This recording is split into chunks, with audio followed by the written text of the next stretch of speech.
I apologize, but I forgot to start the recording earlier during the webinar. Remembered halfway through, so I'm going to record the first part of the webinar now. Welcome to 10 Characteristics of a Kick-Ass Franchising Website. I'm Rachael Wachstein, Vice President of Content Marketing from Fishman PR. I've worked in digital marketing strategy and advertising for over 10 years with B2B and B2C companies. And for the last 6 years, I've worked at Fishman Public Relations, heading up the content marketing department. We have been concentrating on franchise sales marketing. All right, so let's take a look at what we are going to be going over in the webinar. So we already did our introduction. We're going to start off by talking about why do franchise websites matter. And then we're going to move on to 5 characteristics of kick-ass website content for franchise sales websites. And Andy will talk about the website development piece. We'll leave you with a few takeaways and then address your questions. So why do franchise sales websites matter? Especially with all of the different channels that are out there for advertising and marketing, franchise opportunities, including advertising, trade shows, portals, PR. Why does your franchise sales site matter? So this is sort of a duh statement. I think most people get this, that the majority of franchise leads come through the internet. And search engine optimization accounts for the largest percentage of internet leads, meaning that people go to Google, for instance, and do a search, and that's how they connect with franchise brands. So keep in mind that the franchise sales game has changed, and today the prospective franchisees have greater access to information and are self-directed while they're exploring franchise opportunities. So franchise sales executives, you need to understand that you no longer control the process and the buyer's journey. They're out there online going rogue. So prospects research and evaluate franchise opportunities before ever consenting to engage with a brand or a sales representative. Their expectations have changed. So maybe a few years ago, they would have been okay with filling out a form on a portal and then having somebody call them 5 minutes later. But that's not what they expect now. They expect to be able to go out there online and do their own research and to connect with franchise brands and sales reps on their own time and their own terms. Prospects will inevitably turn to the internet to do their research, and specifically to your franchising site when they're doing their due diligence and looking for more information about your opportunity. So it is critical to franchise sales success for brands to communicate a consistent and powerful story about their franchise opportunity through their website. You should really take this opportunity because your website is what we call an owned media channel, meaning you own your website, you control the messaging. It's not true when you look at other mediums. So PR and press, you can have a great publicist who can definitely steer the story in the right direction, but ultimately what comes out in the press is up to the media. You can't control reviews online or what other people say about your franchise opportunity. So your website really gives you the opportunity to put your story out there the way you want it to be told. So your franchise site provides an opportunity to develop trust, demonstrate credibility and expertise, and address an ideal candidate's needs, desires, goals, answer commonly asked questions, and overcome common objections to investing in the franchise opportunity. So you're able to shorten the sales cycle by creating content that answers questions, that overcomes objections. So you're not spending all that time on the phone with them going over the same questions prospect after prospect. And by the way, they may want their questions answered before they consent to engage with you. So now let's take a look at some kick-ass website content for franchise sales sites. Number 1, kick-ass franchise sites tell an effective brand story. So bye-bye virtual brochures, bye-bye bullet points. You know, we're living in a franchised world. There are so many opportunities out there that in order to break through, you really have to have a strong, cohesive message about who you are. Don't get me wrong, it's still important to demonstrate profitability, to include the facts and figures that franchise prospects are looking for when they're doing their due diligence. But numbers alone are not going to inspire and connect prospects with your brand and make you stand out. To stand out, you really have to tell a story about your brand's mission, purpose, impact, culture. Those are the things that will truly differentiate you. And in order to tell a compelling story, you have to start by understanding your audience or target audiences. You need to understand their motivations. Why would they buy a franchise? Why would they buy your franchise? What are they looking to get out of it? What problems can buying your franchise solve for them? You have to understand their business style and then create powerful, relevant messaging. Let's take a look at an example of this in action. So this would be if you wanted to attract an altruistic or socially minded prospect. For that group, you want to emphasize how your concept is going to allow them to change the world. So in this case, this is a franchise concept. It's children's education, and they teach kids engineering, math, and science principles through Lego robotics. And instead of just saying that and saying what they do, they start off on their franchise, on the homepage of their franchise site, by talking about the big picture, their mission, which is to help change the world one child at a time. But if you were looking to attract, say, pioneers and innovators, you want to create content like a video testimonial where a franchisee is emphasizing the opportunity, their success, and possibly even highlighting cutting-edge products and services, whatever is going to resonate with your particular target audience. The example on the right is more of a magazine-style layout. You can create this messaging, this brand story, using various forms of content.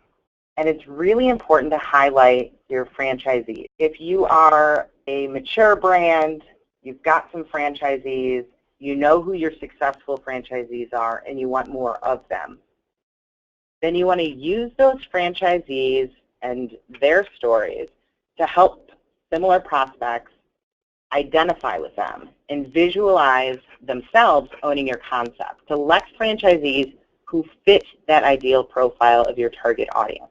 Number 2, kick-ass franchise sites assist prospects in researching the opportunity. Why? Because that's what prospects want, and you must deliver. So start by making a list of questions that are commonly asked by candidates, and then create content that answers those questions. These are some example questions. So they might include, how much can I make? Do I need prior experience? Is this concept a good fit for my franchise portfolio? What kind of support do you offer? Isn't this segment too saturated? So you'll be able to save yourself time and energy by educating prospects through your website, countering objections before you ever pick up the phone. And again, they're going to want to get that information before they consent to engage with you. So this is an example of a franchise company that came to us, and we partnered with Higher Visibility to redo their website. Before we created content and redid their website, this is what it looked like, at least their franchising section. 4 bullet points and 1 paragraph, and that just doesn't cut it. So the message here is don't be stingy. Don't hold out. I'd heard people talk in the past about, we shouldn't give it all away on our website because then people are not going to have a reason to call us. Well, your phone is not going to be ringing if you don't give them information and tools to research your opportunity. They want that before they ever pick up the phone. If they don't find that information, then they're going to leave your owned media channel, your website, and they're going to go off and search for information about your concept somewhere else. And who knows what they're going to find. And that's the best case scenario. But most likely, if they don't find good information, then they're going to move on to another opportunity. Here is the same company after Higher Visibility and Fishman PR redid their website. This is one of many pages in their franchise opportunity section. And what we did was we called out some of their key value propositions. We also offered things like the free industry report.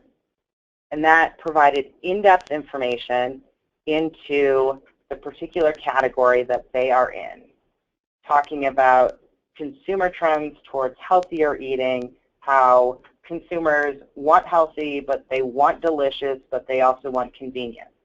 So we pulled data together that validates this concept and packaged it into a nice report that prospects could download when they are researching this opportunity. Here's an example of content that is meant to counter common objections. So this client is in the pizza segment. And after speaking to them, they brought to our attention that pushback that they receive from candidates is, aren't there a lot of pizza concepts out there? Isn't this segment too crowded? So we created this content piece to counter that objection. So what we did was we laid out statistics about the power and strength of the pizza segment with up-to-date trends that showed that year over year, people are consuming more and more pizza. And that yes, indeed, there is still room for more pizza concepts. If you don't provide information and content to counter objections, you may lose prospects and not even realize it because they're not going to reach out to you.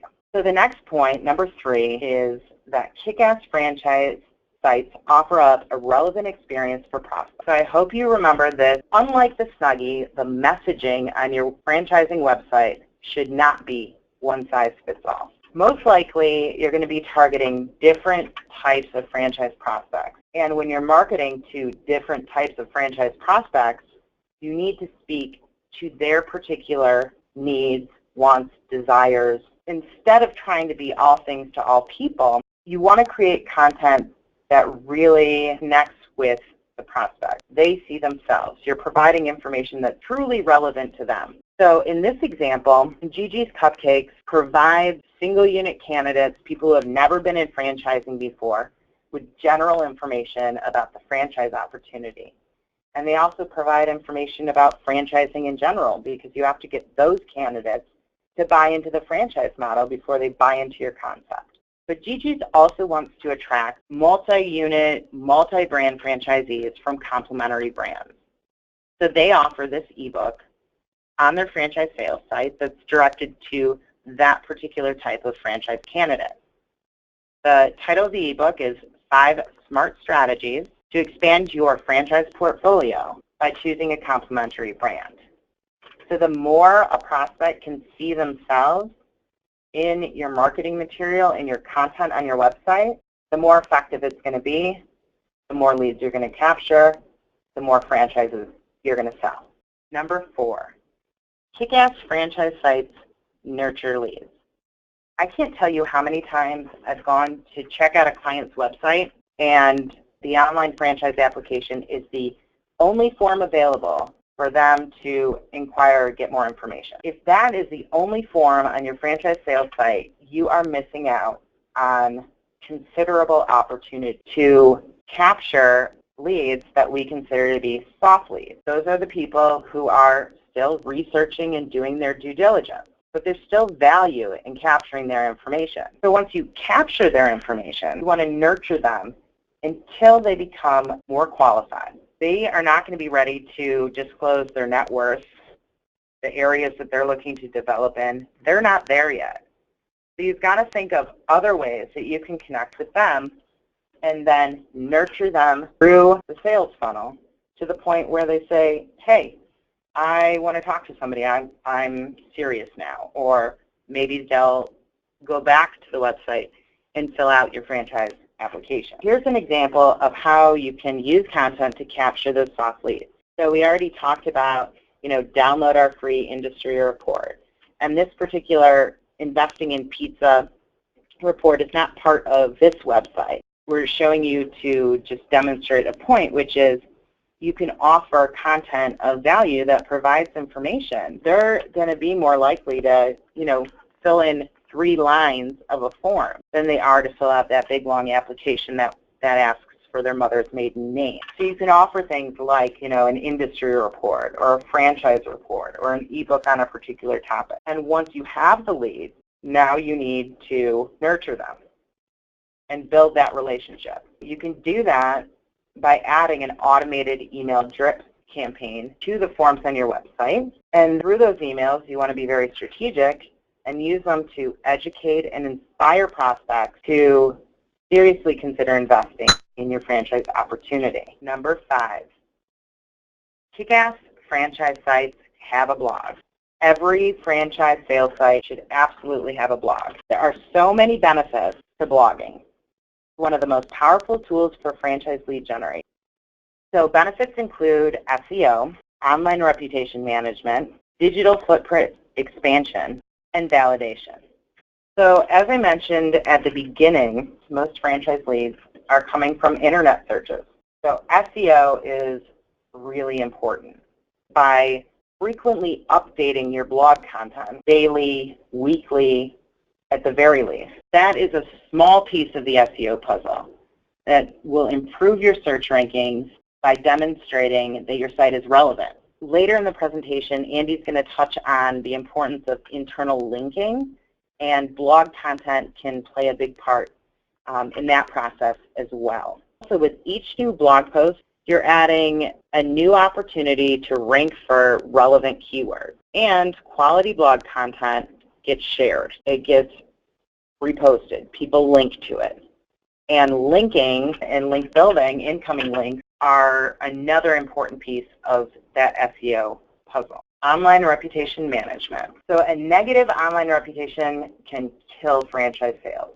If a prospect types in the name of your brand or your brand plus franchise and unhappyfranchisee.com comes up, rip-off report, blue mau, things like that, it's going to kill franchise sales. You might not even know that because most likely they're not going to contact you and say, I was looking into your concept, but I saw these reviews and I'm out.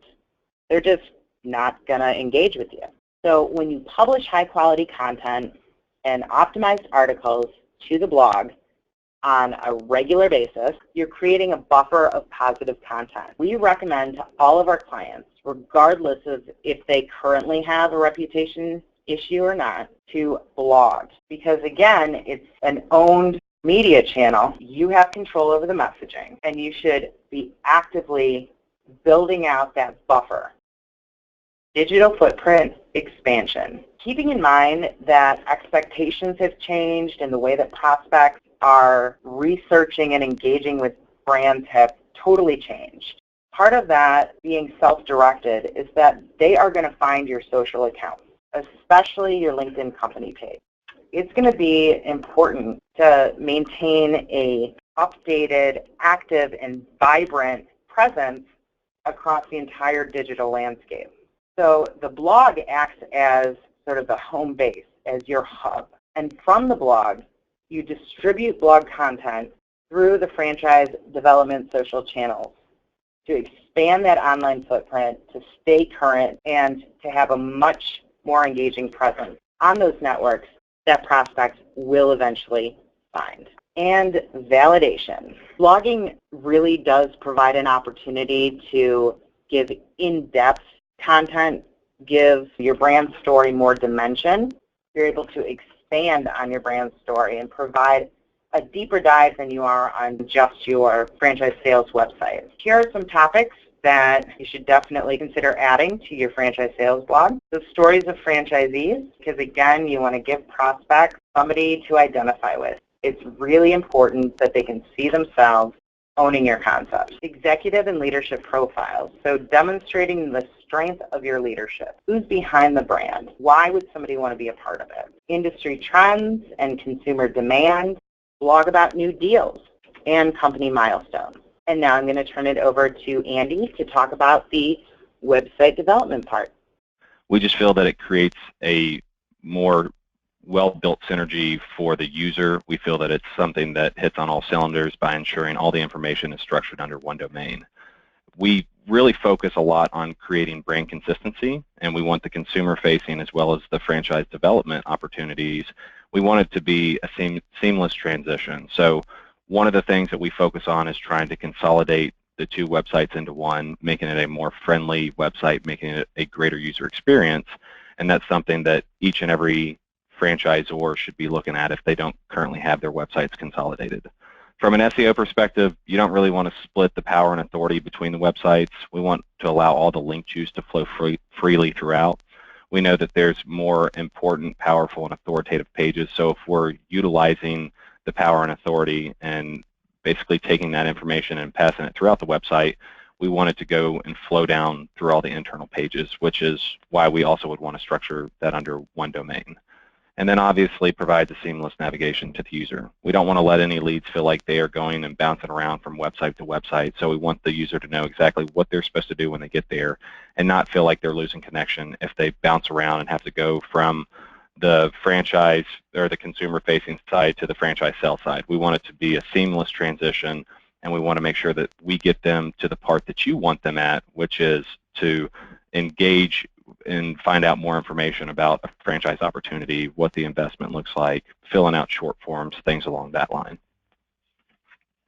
So, Andy, where should the blog go then?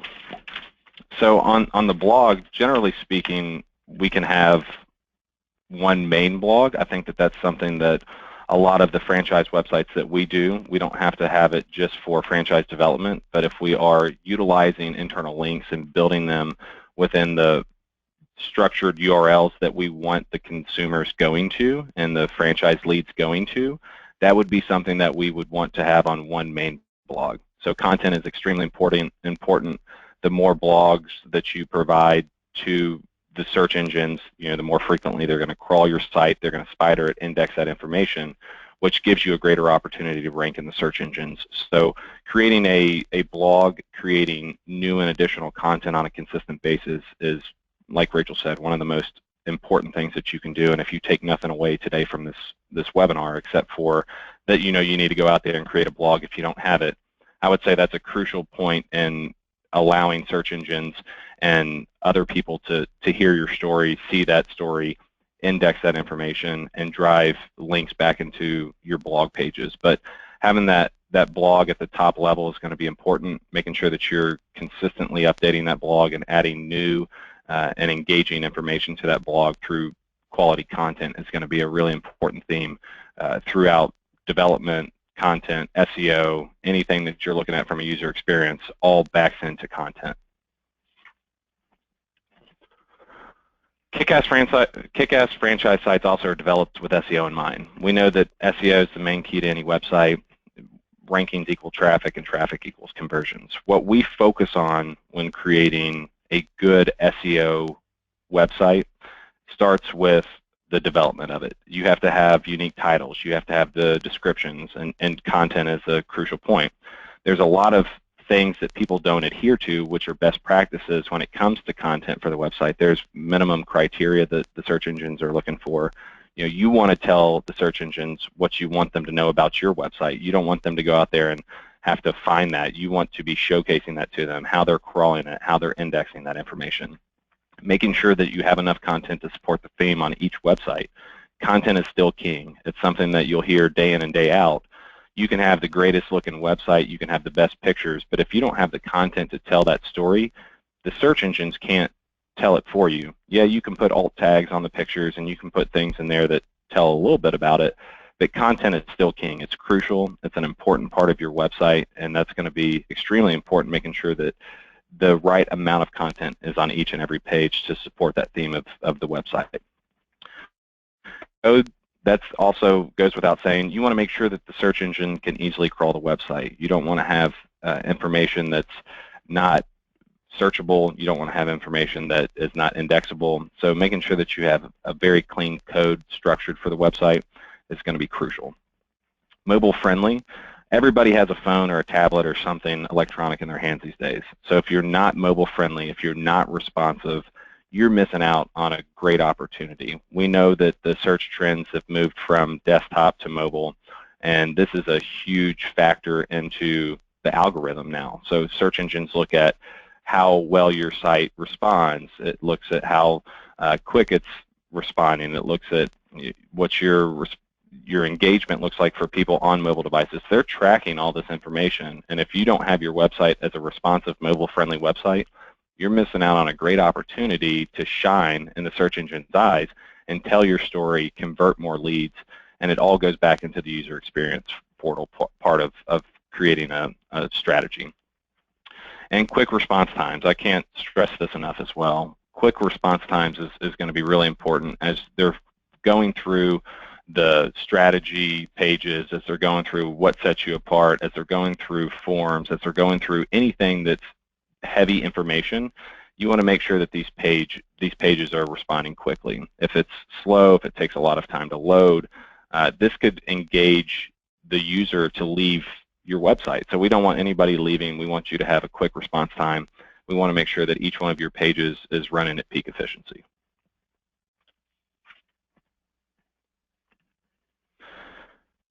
Kick-ass franchise websites have a clear navigation hierarchy. This is extremely important. Everything starts in the planning phase. If you don't have your website planned out, then it's never going to be successful. So planning out how you want to structure your site is extremely crucial. This is something that you have to create the hierarchy for your URLs to make sure that they fall in line, and we want to create a consistent theme across the board. I know it's the picture's a little bit weird here, but what we're trying to showcase is that as you go through a process and you have top nav down to interior pages navigation to second nav and things along those lines, you need to have the same brand consistency across the board. We don't want to go from are you a good fit to something that doesn't make sense. So as you can see here, we have a progression model. So are you a good fit would lead into how you make money and low investment and franchise testimonials. It all creates the same consistency across. We want them to go through a progression. We would want them to look at this tab and then transfer over to how you make money and then to the investment opportunities.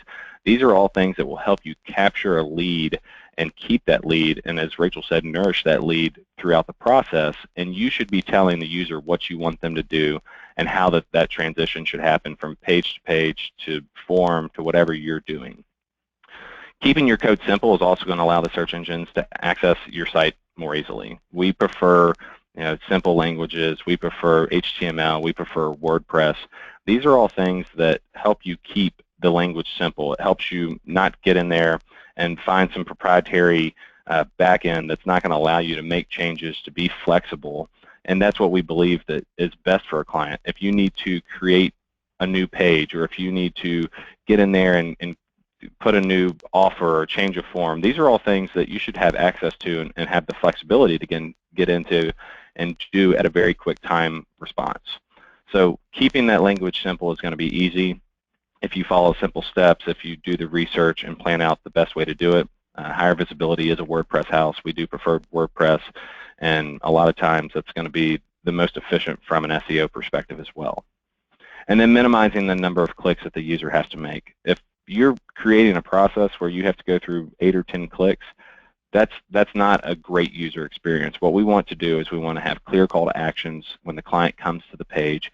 We want to make sure that they know what you want them to do, and we've told them exactly what to do. So it shouldn't take two or less clicks to find what they're looking for. If so, it could really increase your bounce rate. It could be a bad user experience, and these are all things that Google will run from a metric standpoint, and this will all be basically documented. They're able to crawl it. They're able to see that, see how users respond to your page, and that's all about the user experience. So we want to make sure that you're giving the user every opportunity to make sure that they find what they need on the page that they come to within 2 clicks or less. So that sort of goes back to what I touched on earlier with, making the information that they're looking for available to them. That's sort of what that piece comes down to, right? Absolutely. You don't want to bury the information. If you have information that they're having to go out and seek or they're having to look for, that's not going to give you every opportunity to convert that franchise lead into a possible sale. So you want to tell them what they are supposed to do when they get to that page, and hopefully they're not having to go through 4 or 5 or 6 different clicks and pages to do so.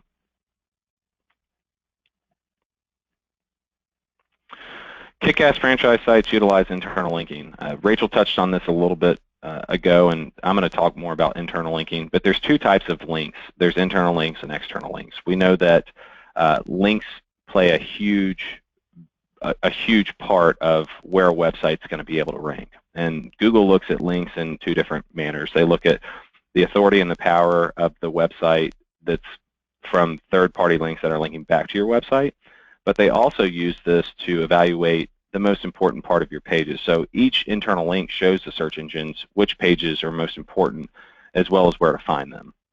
You don't want to hide or bury any of the links. We want to make sure that it's very accessible from the main link navigation.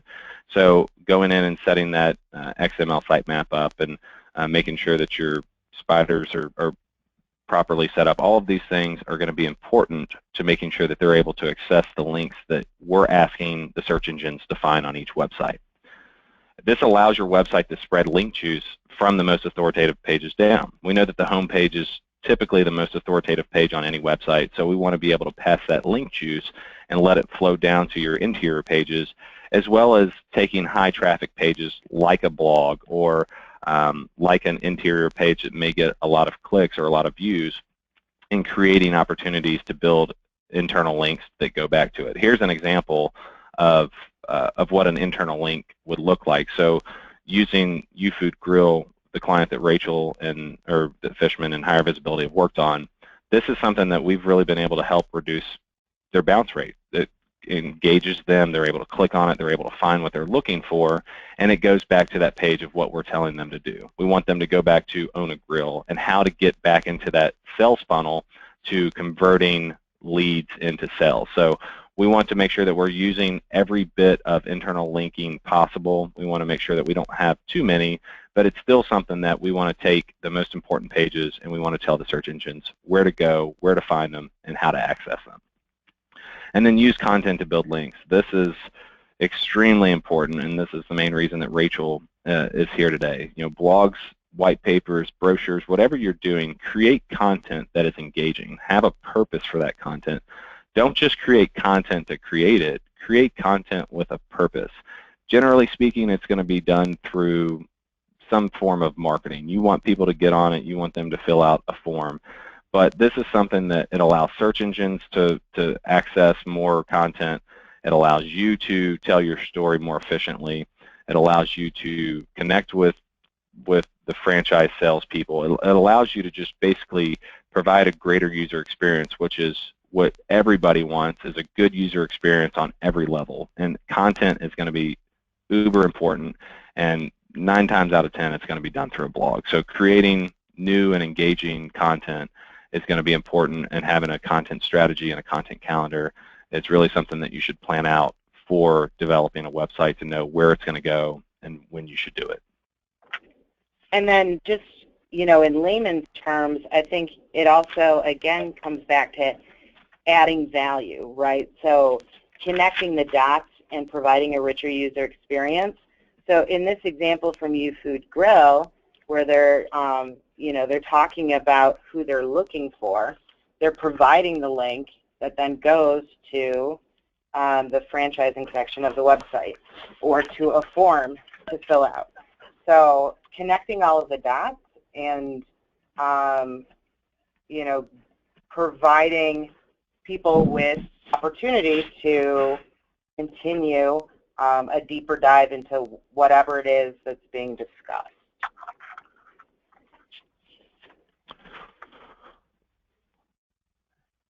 So the last component of creating a kick-ass franchise site from a development standpoint is the user experience, and everything starts with the user. And proper planning and structuring of the site will provide a great user experience. Is your website friendly? This is what's most important. Can you tell your story effectively and be efficient in what that user does when they come to your site? So make sure it's aesthetically pleasing.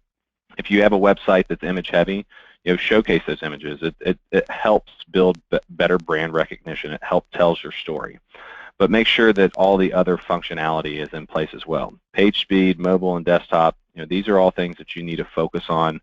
You need to make sure that your website's responsive. You need to make sure that it's mobile friendly. These are key components into structuring a user-friendly website.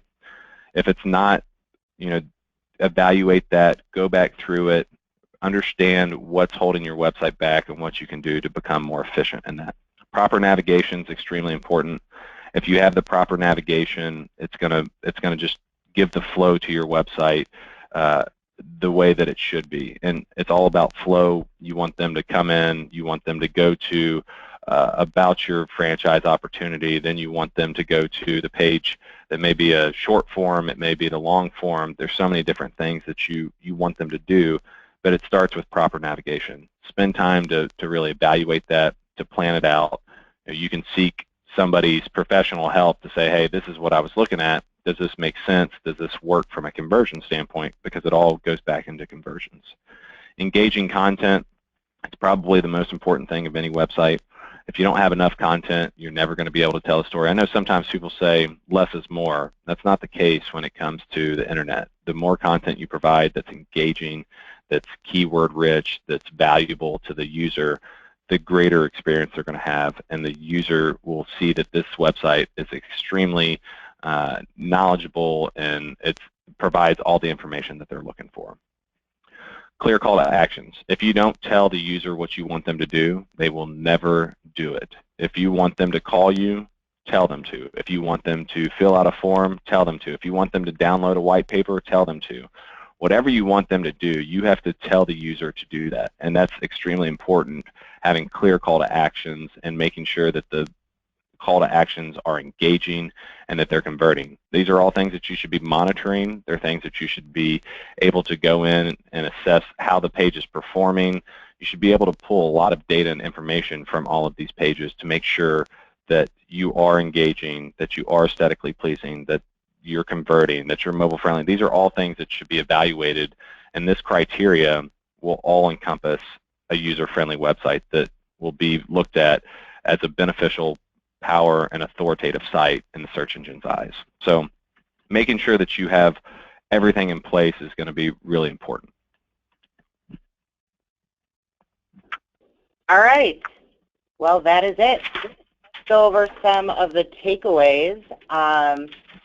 So a kick-ass franchise tells an effective brand story, assists prospects in researching the opportunity, offers up a relevant experience for prospects, nurtures leads, and has a blog. From a development standpoint, you want to make sure that you're leveraging a single domain. Always keep SEO at the top of mind. Make sure that your navigation works freely and smoothly. Make sure that you include internal links to utilize the most important pages of your website and make sure that that's set up properly. And then always keep in mind the user experience. It starts with the user experience, what you want them to do, how you want them to go through your website. So build a good user experience and keep that in mind. You should have a very successful takeaway and have a very successful website for driving new franchise leads into your website. All right. Well, thank you guys so much for your time today. And Andy and I are both offering free consultation to any of today's webinar attendees. And now we are going to answer some questions. So, Andy, I'll take a stab at this question, but I think both of us should give some input on this. So the question is it okay to have a blog for both consumer and fran dev, or do we need one for each? So from a content and marketing perspective, I think it's rare that franchise brands are going to have the same audience for both consumer and for franchise sales. Sometimes you will have leads coming through from your customers, but for the most part, I think having two blogs or having very separate sections of a blog that are dedicated to franchise sales and that are dedicated to consumers. Now, if there is a crossover situation like a Gigi's Cupcakes where they may be getting some franchise leads from customers who love them, what you can do is take some of the franchise content and post it to the consumer side. So that would be something like a franchisee profile. So really you're telling the story of one of the owners. So, consumers can identify with that, and that's okay for them. But you're also telling consumers at the same time, hey, you love us, and by the way, we're a franchise. So do you have an opinion? Yeah, I would agree. No, I would agree with that. I think that you can, it's not necessary, but sometimes it may be more opportunistic to go through having two blogs. You can create two different messages, and I understand that the messages are different from the franchise leads, franchise sales, franchise development side versus just the actual franchise. So there's segments that you can create, and that's why we go back to the internal linking piece. You can link your franchise development and all of those pages internally back to the blog that makes sense, but that's not something that is always necessary to have two different blogs. If you have a content strategy that you want to establish as just for franchise development, it may be necessary, but on most cases, just having one blog can be effective. And like Rachel said, you can utilize some testimonials and some other opportunities to tell that story, but it's not necessary to have two different blogs. Great. So the next question is the webinar recorded? Yes. So as soon as, well, at least by the end of today, I will try and get it up on YouTube. And, if you want the recorded webinar, I can send you a link to it. You can email me, or I can send you the deck, whatever you would prefer. So the next question is thoughts on single long copy sales letter type franchise development sites. So I think this person is talking about more of like a landing page that just has like a letter to the franchisee or prospect. What's your opinion on that, Andy? So that would be more useful, we feel, from a paid search standpoint versus an organic standpoint. Everything is about the consumer, the experience that the consumer has when they come to the website. We want that lead to feel like you're telling a story. So just a single long copy sales letter for a Fran Dev website, we typically would prefer to still be housed under one single domain that has more engaging content that tells more of the story. I don't know if that's exactly what they're talking about here. We see this used more often than not as like a landing page for a paid search campaign, which may be effective, but we still want to have the ability to go in there and update content, change content at a more frequent rate. and that would be something that, keeping the user experience in mind, we would rather have it housed under one single domain that has a franchise opportunity portion of it, tabs and all of that story being told under and housed under one single domain, to have the authority, the SEO value, all of the intrinsic value that happens from digital marketing. We would like to see that done through those types of pages. So we wouldn't suggest doing that unless it was probably for a paid search campaign.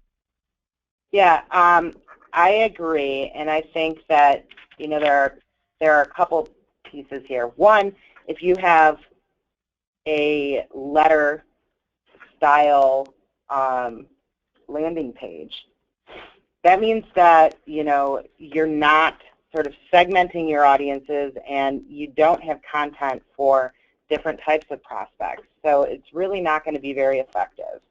Also, content helps you rank in the search engine. So without content and multiple pages of content, you're not really going to have a presence, and prospects are not going to be able to find you. So the next question, we talked about this yesterday, Andy, which is, does it matter if the franchise site is standalone or part of the retail site? So I think we already answered that it's preferable for them to be together so that you are benefiting from, the retail site and the franchise site. Right. But Andy, why don't you tell them about, if you have an existing franchise sales site that's separate, if it has some value and some age, and you can So it's not always necessary for you to consolidate the franchise site from the retail or the corporate site. It's preferred from our standpoint. It's preferred for a few different reasons. The main reason is from a marketing standpoint. We want to make sure that you're as marketable as possible, but there are opportunities that would present themselves where it doesn't make sense to consolidate them. We often want the user experience to be top of mind, but you also can't, if there's been a website that's been around for 14 years and then the corporate site's got bought out 2 or 3 times and it's been changed domains and it's only been around for 5 years, there would not be a reason why you would want to lose all the value to consolidate both of those websites into one. More often than not, that's not going to be the case. If you do have 2 domains right now, or you're using some type of subdomains or something along those lines, that you're wondering, hey, tell me the reason why we would want to have all of this house under one domain, I'm happy to take a look at it and show you and tell you and explain more to you about that. But generally speaking, we would prefer them to be housed under one domain.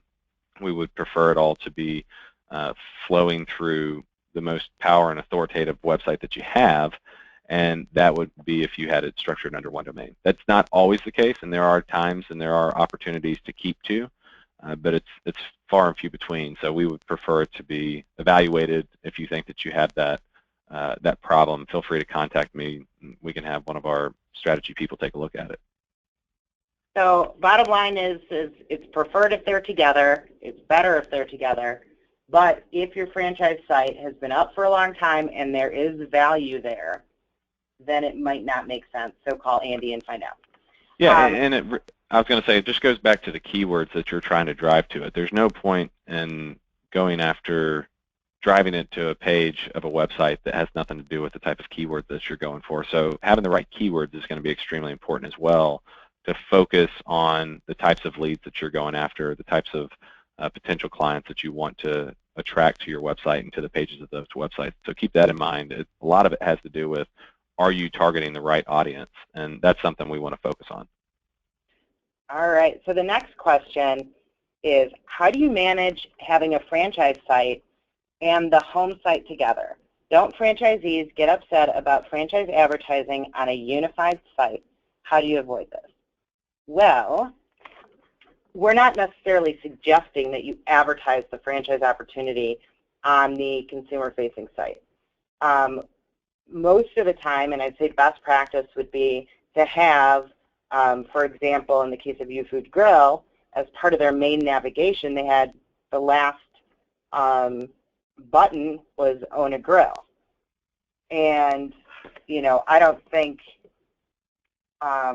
I think that's pretty standard. When you look at best-in-class franchise brands websites, you'll see that a lot. Now, we're not saying on the homepage of the consumer site that you have a big section about the franchise opportunity. Not at all.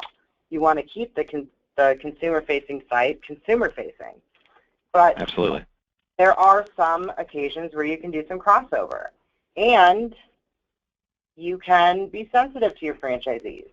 So an example, again, is doing a profile of a franchisee hero story. And that may be appropriate to, you know, put out to your consumer audience. And most likely the franchisees aren't going to get upset about that because you're sort of just saying, hey, we're telling this great story about one of our franchisees versus, you know, marketing directly to their customers. So the next question is, how long does a lead stay on your site? And Andy, I'm going to give that to you. So the average time is based on engagement. So if you're engaging that client, if you're engaging that lead, we would see that a very high bounce rate, maybe 20 or 30 seconds, they're leaving the site. And we've seen rates of people that have been on it for 8 to 10 minutes in the franchise space. So depending on how much content is there and how you're engaging them and what you're asking them to do is going to tell that story. But generally speaking, if you're asking how long should a lead stay on your site, we feel it's going to be somewhere in that 1 to 3 minute range typically is something that would be a good amount of time that they're on those pages. And if they're not, you know, why are they not staying there long enough? Are you not giving them enough information? Are you not engaging them when they come there? Would be something that you should be asking yourself. So if you have a very high bounce rate, that would be something that I would look at the amount of content. What does that content say? How are you utilizing the content to keep them on the site? Are you telling them to do steps when they come to those pages? So it varies for each and every individual franchise site and how you're trying to create new opportunities, putting them into lead forms, however that process works. But generally speaking, you know, anything over a minute would be, 1.5 minutes to 3 minutes would be considered a pretty good amount of time that they would stay on a page. So, and you know, Andy mentioned earlier the bounce rate, which for those who don't know, that's when somebody comes to your website and then leaves right away and literally bounces out the door. And so part of, you know, decreasing your bounce rate, getting people to stay there, is having relevant content. So one of the reasons why people bounce is if they go to a page and they don't find what they expected to find. And then that can also affect your Google search rankings. So the next question is, mention sharing facts and figures regarding profitability. Where do you draw the line? The FTC regulates what can and can't be disclosed prior to entering the franchise agreement. What do you recommend we do provide on a website or shouldn't provide, keeping legality in mind? Well, I am absolutely not a lawyer. I'm not either. I would say consult your lawyer. No, working in franchising, obviously we know that this is an issue. So, I mean, ideally it's great if you've got an item 19 that you can share. Awesome. If you don't, you can rely more on the facts than the figures. So what are some things that will demonstrate profitability? Well, maybe it would be talking about how your concept has a smaller footprint and simple operations and streamlined, I don't know, delivery or vendor relationships, things that allude to the fact that your franchise model is profitable. All right. So the next question is, for franchises that are brand new and don't have franchise stores for blogs, what angle should we take? So, we do work with some emerging brands, and obviously it's great if you have those franchisee profiles for people to identify with. But if you are just starting off in the world, you can definitely use your executives, your leadership. You can talk about your products, your services. If you've got a huge consumer following and people are crazy about your brand, you can show compelling information that gives some insight into what your brand is all about and some of the players behind the brand. It's still really important to have people for them to identify with. So even if that is your leadership, use them. Yeah, I agree. That's a great strategy to start off with, is using that executive leadership to basically harbor some information that you can provide to the user. You can also be a bit aspirational. You can talk about, what your brand is, what you're building, and you may be more, maybe attracting more of those pioneers and people who want to have a say and sort of shape a brand. So there's no harm in doing that as well. So here's a question for you, Andy. Okay. Even if consumer and fran dev sites are consolidated under one domain, is there still value in having a separate fran dev URL, maybe set it up as a landing page?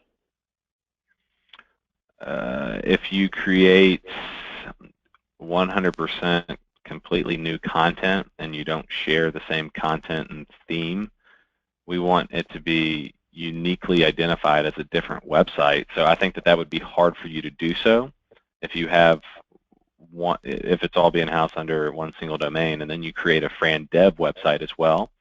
The story would be telling the same story 9 times out of 10. So the value there, I still come back to what is the value of the website. If you're driving the right keywords to the right pages, there's no additional value of creating a separate fran dev website if you already have fran dev on under one domain for consumers and franchise development. So I would say that I would not suggest doing that.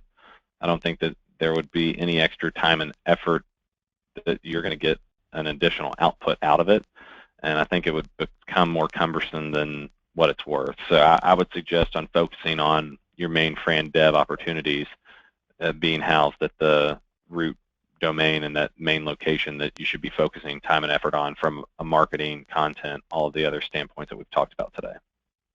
But I would say, when we run certain content marketing campaigns for franchise sales, and especially when you're digging deep into, different segments, different target audiences, a landing page for a campaign is totally appropriate. So, sure. for example, say you were targeting, maybe people who are looking to go into franchise opportunity with their family, or as a investment, as something that they could pass on as a legacy. You could create content that speaks specifically to those candidates, and also include, video of franchisees who fit that same profile, and run a paid ad campaign. Do social media marketing and including LinkedIn networking, things like that, and drive a specific group of people to a specific landing page. So there are definitely times where landing pages are appropriate. All right, let's see here.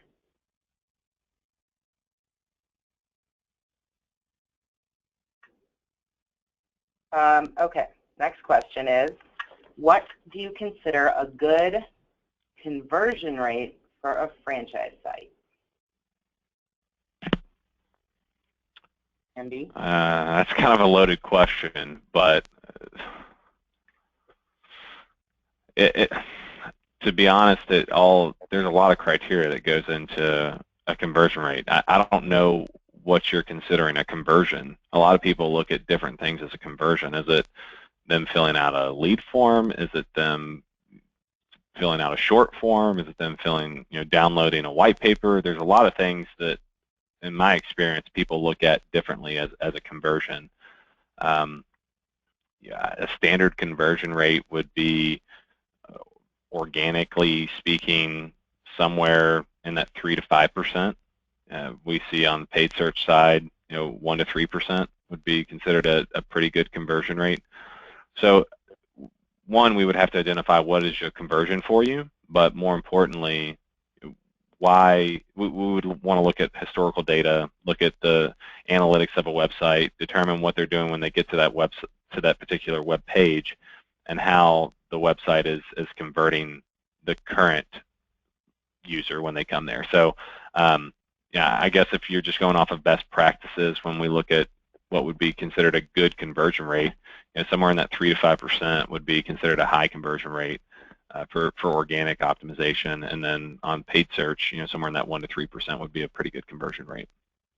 And we find that when you use a content marketing strategy with some of the traditional paid strategies, that your conversion rates go up because much higher, yeah.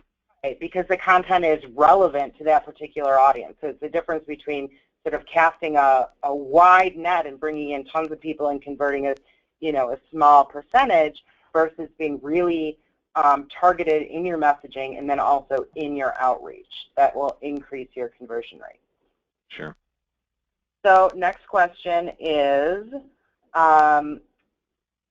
what would be a good budget to plan for to rebuild your website? Typically working on a franchise development site, something in the realm of past experience, you're looking $7,500 to $15,000 is about the price point that we see most of them coming into. So if you're trying to plan out what your needs are, what you want, updating aesthetics, content, all of that, content's on top of that, and that's something that Rachel can talk more about from a content standpoint, but somewhere in that $7,500 to $15K range is what you should plan or at least be considering when looking at redoing your website. And so on the content side, what Fishman PR does is we'll have a retainer rate, a monthly retainer of, probably somewhere between $2,000 and $3,500 a month, depending on the amount of content that needs to be created. And then it's a matter of how much content, are we doing interviews, are we doing long-form ebooks, things like that. But we like to do it on a monthly retainer basis, and then we can move at your pace. So if it only takes a month, then you pay 1 month. But most of the time, it takes a little bit more time to do a really good job and do a lot of that in-depth content. And then, you also want to maintain. So building out a blog at the same time and then having an ongoing blogging program. So that, that's an additional cost. And that just depends on how much content you need. All right, let me see if I missed anything. I think I got all of the questions. Okay, let's see here.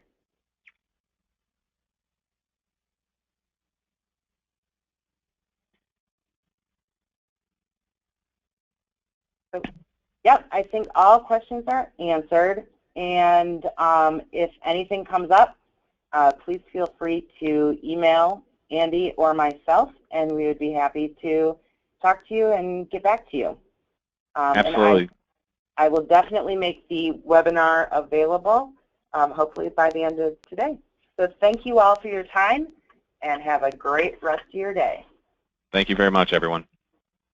Bye-bye. Bye-bye.